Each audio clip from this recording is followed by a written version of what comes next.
Bienvenue chez le compteur, on va faire un tour sur le subreddit Pro Revenge. L'histoire est postée par Sting 2018. Les gars, je sais que c'est long, mais je vous assure que c'est une histoire juteuse. Je travaillais dans une société de vente business to business, nous vendions des services aux entreprises. Cette société avait réussi à embaucher la directrice commerciale la plus incompétente, la plus paresseuse et la plus jalouse qu'il m'ait été donné de rencontrer. Nous étions une équipe de 5 commerciaux et une directrice des ventes. Tous les 5, nous détestions notre directrice des ventes pour diverses raisons. J'étais le meilleur vendeur de l'équipe. J'atteignais 170% de mon objectif annuel et j'étais en bonne voie pour accéder au club des présidents. Cela s'explique en grande partie par le fait que j'étais le seul vendeur de l'équipe à avoir une véritable expérience de la vente et que la directrice des ventes était trop incompétente pour former une équipe. Mon vice-président est donc venu pour nos évaluations de performance annuelles et j'ai été appelé en premier. Il s'agissait de mon vice-président et de Madame P, abréviation pour Pétasse. Je m'attendais à une évaluation positive. D'emblée, Madame P m'a dit « Opi, tu sais que notre site n'a pas atteint ses objectifs depuis un certain nombre d'années, et nous soupçonnons que c'est parce que les vendeurs font de fausses déclarations sur leur travail quotidien. » Je suis surpris. « Opi, je ne pense pas que vous fassiez réellement ce que vous dites faire dans votre CRM.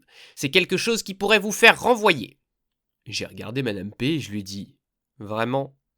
Elle m'a répondu « Oui. » Je suis choqué que vous ayez décidé de suivre cette voie.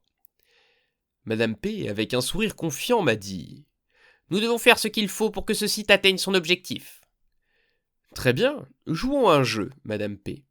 Choisissez un jour, n'importe lequel du CRM, et laissez-moi vous prouver que je suis allé à tous mes rendez-vous et que j'ai fait tous mes arrêts comme prévu. Je ne dis pas que vous n'allez jamais sur le terrain, mais je pense que certains jours, vous restez à la maison et vous inscrivez des conneries dans le CRM. Madame P, choisissez un jour, n'importe lequel. Choisissez un jour où vous pensez que j'ai menti sur mes activités de vente. Madame P choisit donc un jour. Maintenant, je souris jusqu'aux oreilles et je suis très excité. Je remarque que le vice-président me sourit et qu'il penche la tête d'un côté. Je soupçonne qu'il savait que Madame P était sur le point de se faire complètement avoir. Et il avait raison. Elle me donne donc la journée, et je me tourne vers le vice-président. « Monsieur le vice-président, savez-vous comment fonctionnent les téléphones Android ?» Le vice-président répond « Éclairez-moi. » Par défaut, les services de localisation d'Android sont activés, et, en fait, Google va suivre où vous êtes allé et quand. Naturellement, j'ai mon téléphone partout avec moi. Alors comparons ce que Google dit que j'ai fait ce jour-là à ce que mon CRM dit. Je consulte donc les services de localisation de Google pour ce jour-là. Et, surprise, il y a une correspondance. Madame P est manifestement très inquiète à ce stade. Je lui dis « J'apprécie beaucoup cet entretien d'évaluation. Choisissons un autre jour, Madame P. » Je me tourne vers le vice-président. « Monsieur le vice-président, pourriez-vous choisir un autre jour ?»« Bien sûr, pourquoi pas XYZ ?» Il consulte mon CRM. Je consulte mes services de localisation pour ce jour-là. Devinez quoi ? Il y a une correspondance. Je me prépare alors à sortir l'artillerie lourde. Monsieur le vice-président, vous souvenez-vous de la société XYZ dont le contrat dépasse 1 million de dollars et que nous avons perdu ? Oui, Opi, je m'en souviens. Apparemment, notre concurrent l'a emporté sur le prix, mais nous ne pouvons pas tout gagner. Monsieur le vice-président, voici un courriel de leur vice-président qui indique qu'ils ont décidé de ne pas nous choisir parce que nous n'avons pas fourni 3 échantillons pour qu'ils puissent choisir le produit qui leur convenait le mieux. Opi, tu peux me le transmettre ? Bien sûr, pas de problème, monsieur le vice-président. Je lui transfère le mail. Monsieur le vice-président, tant que j'y suis, laissez-moi vous transmettre plusieurs chaînes de mails antérieures dans lesquelles j'ai clairement demandé à Madame P de commander ses échantillons. Et dans cette même chaîne de mails, elle a confirmé qu'elle avait, de fait, commandé l'échantillon. Il m'a demandé de lui transmettre les mails, ce que j'ai fait. Monsieur le vice-président, j'ai demandé à notre service après-vente de vérifier si des commandes avaient été passées pour ces échantillons, mais aucune commande n'a été passée. Je vais me pencher sur la question. Madame P est en train de suer à grosses gouttes à ce moment-là. Mon évaluation des performances vient de se transformer en son évaluation des performances. Et ça ne va pas du tout. Monsieur le vice-président, j'ai encore une chose à vous signaler. Ça ne vous dérange pas si je sors 1 minute pour vous montrer ? Pas de problème, je dois parler à Madame P de toute façon. Je dois maintenant mentionner que plusieurs années auparavant, un directeur général d'un autre établissement avait violé une femme et que l'entreprise avait été poursuivie en justice et avait perdu beaucoup d'argent à cause de cet incident. Depuis cet incident, l'entreprise a mis en place une politique très claire. pas de relation sexuelle entre la direction et les personnes qui travaillent pour elle. C'est le licenciement immédiat pour le directeur. Un autre conseiller commercial du bureau s'appelait Joe. Joe était un homme marié, avec 2 beaux enfants, et Madame P en pinçait pour lui. Elle a essayé d'avoir des relations sexuelles avec lui à plusieurs reprises, dont 2 fois par SMS. Joe et moi avions discuté pour savoir s'il devait signaler cette transgression. Je suis entré dans le bureau des ventes et j'ai dit « Joe, je pense qu'il est temps de trouver un nouveau directeur des ventes. » Il m'a regardé et m'a dit « C'est aujourd'hui que ça va se passer ?»« Aujourd'hui, c'est le jour J. » Tous les commerciaux savaient ce qui se passait. L'ambiance dans le bureau était au beau fixe.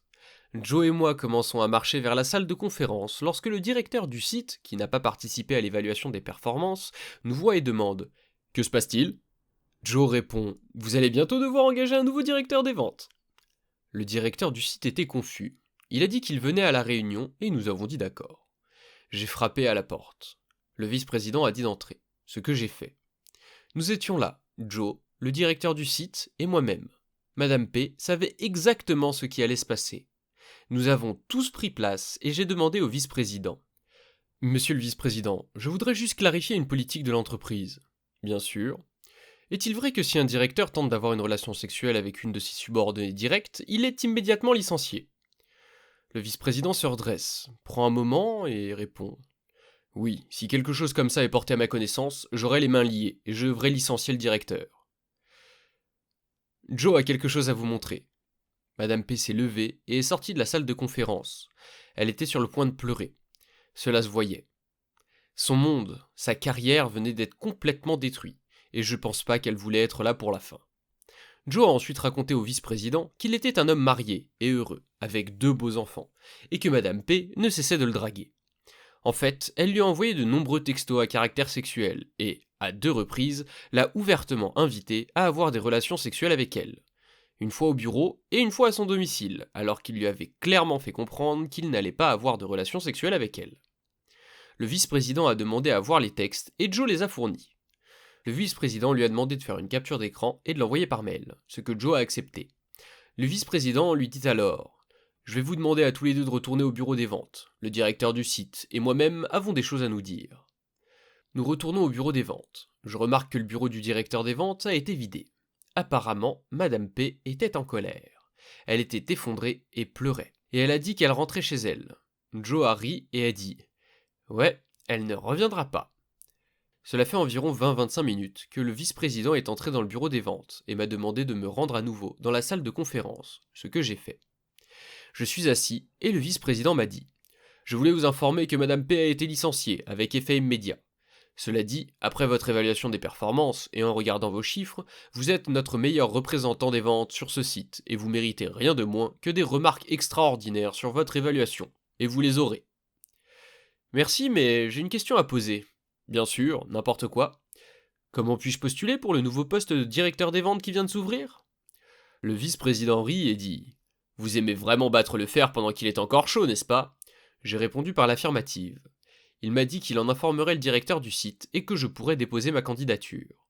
Je l'ai remercié et il m'a répondu « Non, merci à vous. En 35 ans de carrière dans la vente et la gestion des ventes, c'est de loin l'évaluation de performance la plus intéressante à laquelle j'ai assisté. » Je n'ai pas été promu et j'ai démissionné peu de temps après. J'ai fini par démissionner parce qu'ils ont décidé de ne pas me promouvoir et d'embaucher à la place un type sans expérience de la vente pour être notre directeur des ventes, ce qui ne m'a pas plu.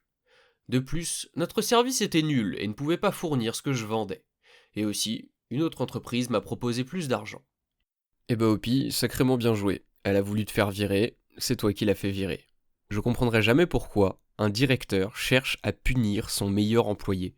Genre t'as un employé qui fait pratiquement le boulot de 2 employés et tu veux le punir, tu veux le faire virer. Faut m'expliquer. Enfin bon, pensez à laisser un like si la vidéo vous a plu, à vous abonner et à activer la cloche pour pas rater les prochaines. C'était le compteur, on se retrouve bientôt pour de nouvelles histoires.